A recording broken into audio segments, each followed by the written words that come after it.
Praise lord. అందరికీ దేవుడు నమ్మన వందనాలు. అందరు బాగున్నారా? ఉదయకాల సమయంలో దేవుడు మనతో మాట్లాడును గాక. వాక్యం విశ్వాసంతో నమ్మకంతో వినడానికి ప్రయాసపడండి. దేవుడు మనతో మాట్లాడతాడు. ఉదయకాల వాగ్దానాన్ని మనం ఒకసారి ధ్యానం చేద్దాం. చూడండి, యోహాను సువార్త 15వ అధ్యాయం 7వ వచనంలో మనం ధ్యానం చేయగలిగితే అక్కడ రాయబడి ఉంది, మీకేది ఇష్టమో అడుగుడి అది మీకు అనుగ్రహించబడును అని చెప్పడం దేవుడు ప్రారంభిస్తున్నాడు. మీకు ఏది ఇష్టమో అది అడగండి, మీకు అనుగ్రహిస్తాను అని దేవుడు చెప్పడం ప్రారంభిస్తూ ఉన్నాడు. మనకు లోకంలో ఉన్నవి చాలా వరకు ఇష్టం. దేవుడు దాని గురించి మాట్లాడలేదు. కానీ నీ అవసరానికి తగినది కానీ, నీ అక్కరకు తగినది కానీ, ఇదిగో నీ భక్తికి ఉపయోగపడేది కానీ, ఏదైనా నీకు ఇష్టమైనది ఉంటే అది అడుగు, నేను ఇస్తా అంటున్నాడు. మరి ఎప్పుడు ఇస్తాడు దేవుడు? ఎప్పుడు మనకు అనుగ్రహిస్తాడు? చాలామందికి అన్నీ చాలా వరకు ఇష్టం, అది కావాలి ఇది కావాలని చాలా ఆశలు కలిగి ఉంటాం. కానీ ఆశ నెరవేర్చబడాలంటే మనం ఏం చేయాలి అంటే అక్కడే రాస్తూ ఉన్నాడు 7వ వచనం ప్రారంభంలో, నా యందు మీరును మీ యందు నా మాటలను నిలిచి ఉన్న ఎడలా అంటున్నాడు. నా యందు మీరు, అలాగే మీ యందు నా మాటలు నిలిచి ఉండాలి. మీరు నాలో ఉండండి అని మొట్టమొదటిగా చెప్పడం ప్రారంభిస్తున్నాడు. మనము దేవునిలో ఉండగలిగితే, దేవుని యందు విశ్వాసముతో నమ్మకంతో ఉండగలిగితే, అంతేకాకుండా మన యందు ఆయన మాటలు ఉండాలి.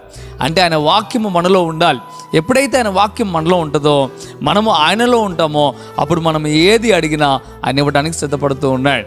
ఇదిగో ఒకనాడు కుష్ఠరోగి దేవుని దగ్గరకు వచ్చాడు. ఆయన మాటలు విని హృదయంలో భద్రపరుచుకుని ఆ మాటల ప్రకారం ఇదిగో నా దేవుని దగ్గరకు వెళ్తే నన్ను బాగు చేస్తాడన్న విశ్వాసంతో యేసు ప్రభువారు ఉన్న చోటుకు వస్తే జన సమూహం అంతా అతన్ని చెదరించారు, అక్కడ నుండి దూరంగా పారిపోయారు. కానీ ఆయన అంటున్న మాట, అద్భుతమైన మాట మాట్లాడాడు. అయ్యా, నీకు ఇష్టమైతే నన్ను తాకయ్యా, నన్ను ముట్టయ్యా, నన్ను బాగు చేయని చెప్పడం ప్రారంభించడం మనం చూస్తాం. కానీ ఒక మారు మనం ఆలోచించండి, అర్థం చేసుకోండి. దేవుని మాటలు తన యందు ఉండిపోయాయి. దేవుని యొక్క మాటలు తనలోనికి చేర్చుకోవడానికి ఇష్టపడ్డాడు. అంతేకాకుండా నీ యందు నా మాటలు ఉన్నాయి ప్రభువా, నేను నీతో ఉండాలని ఆశపడుతున్నాను, నన్ను బాగు చేయమని అడిగినప్పుడు దేవుడు అద్భుతంగా ఆ కుమారుడిని బాగు చేయడం మనం చూసాం. నాకు ఇష్టమే, నీవు శుద్ధుడవు కమ్మని గట్టిగా పట్టుకోవడం, కౌగిలించుకోవడం మనం చూస్తాం బైబిల్ లేఖనాల్లో. ఈ రోజున ఒక మారు మనం ఆలోచించాలి. దేవుని వాక్యం మనలో ఉన్నప్పుడు, దేవుని మాటలు మనలో ఉన్నప్పుడు తప్పక మనం ఫలించేవారుగా దేవుడు చేస్తాడు. నువ్వేది ఇష్టమో అది అడుగుతావు, అప్పుడు దేవుడు తప్పక నీకు అనుగ్రహిస్తాడు. దేవునిలో ఉన్నవాడు కొండమ్మ కోరికలేం కోరడు. దేవునిలో ఉన్నవాడి యొక్క కోరిక వేరు, లోకంలో ఉన్నవారి కోరిక వేరు. ఒకవేళ లోకంలో ఉండి ఈ వాగ్దానం వింటా ఉన్నావా, ఇది నీకు సంబంధించింది అసలు కాదు.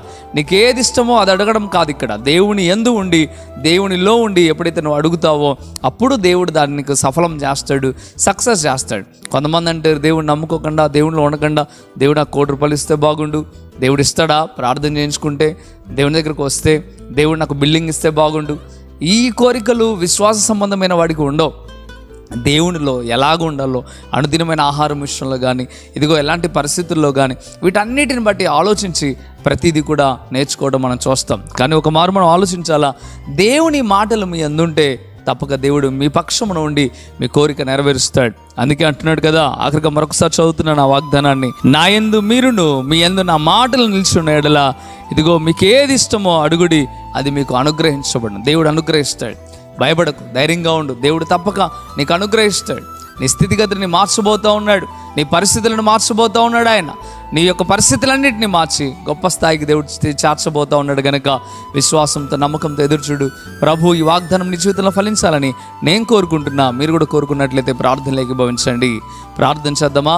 ప్రార్థన. పరిశుద్ధుడా, వందనాలు ప్రభువా, ఈ వాగ్దానం ద్వారా స్పష్టంగా నీ బిడ్డలతో మీరు మాట్లాడారు, అందుని బట్టి వందనాలు.